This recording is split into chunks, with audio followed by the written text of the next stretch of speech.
Good morning, everybody. It's 10 o'clock.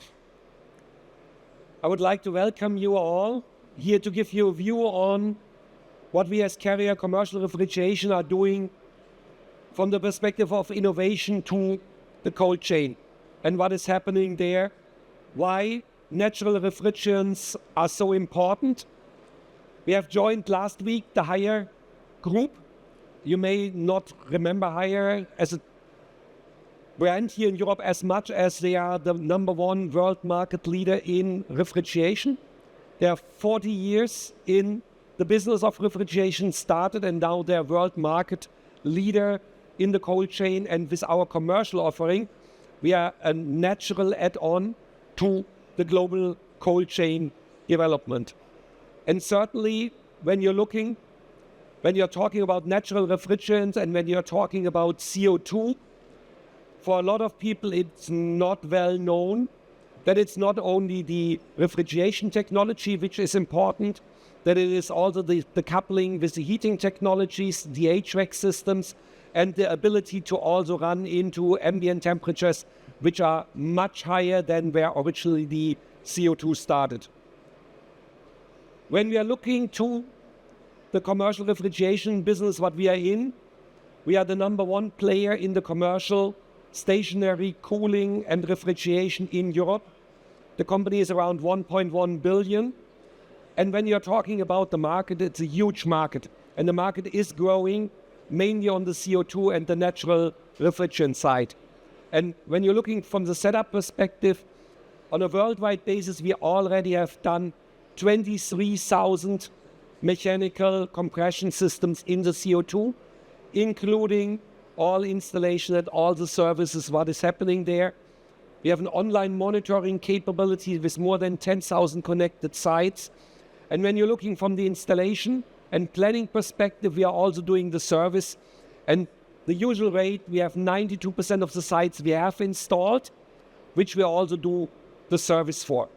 I think important when you're looking into life cycle of the equipment, usually between 15 and 25 years. So very important to have also the service capability of a global innovation and sustainable technology company like we are with commercial refrigeration. When you're looking at the footprint, you're talking 4,000 employees with 4 factories around the world. We have a global customer experience center, which is also the R&D center, which is in Mainz. And I would like to welcome everybody who wants to understand a little bit more about CO2 technologies, the future of CO2, to visit us in Mainz. We do frequently customer experience days where we are showing and training the newest technologies. Please feel free to reach out to us, to see us there, to get an idea on what is cooking on the front lines of technology for the next 5 years. And in addition, we have a cooling academy, which we are rolling as well on a central place like Mainz, but what we are also able to offer to all of you. If you are saying, I have a need to train my technicians, I have a need to train my installers, I have a need to train my planning team, we are very, very happy to support you at site and doing customized training classes to you as well. When we are looking from the perspective of monitoring, we already talked about 10,000 remotely monitored sites, 9,000 online, where we can even directly connect into based on the data coming and switching parameters that we are not even going into critical or alarm situations.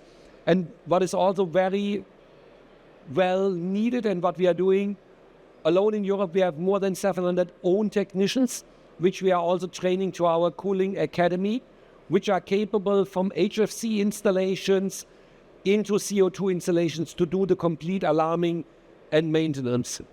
And when you look to the picture on the left-hand side, not only the 1.5 megawatt level what we are already capable of doing is important, also when you're looking to CO2 refrigeration technology, it's in the cooling technology what I learned, the most plannable and predictable way of building and controlling refrigeration. And you see the Beijing ice ring, what was used for the Beijing Olympics. And I'm not sure if everybody remembered, but the highest amount of new world records in ice skating happened in that stadium. And it happened because we could build the ice in a way that we made the fastest ice rinks in the world. So it's not only going to commercial refrigeration, to stationary cooling, it even goes up to sports arena. And on the CO2 and the technology and the control side, what we have developed, we can make you the fastest ice in the world. So I talked sports.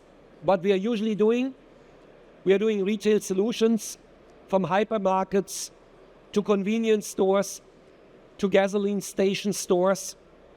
We do everything around logistics and cold storages from mega distribution centers. We are 3PL warehouses, and in the last 2 years, more and more the dark stores for e-commerce. We see them certainly more in Asia.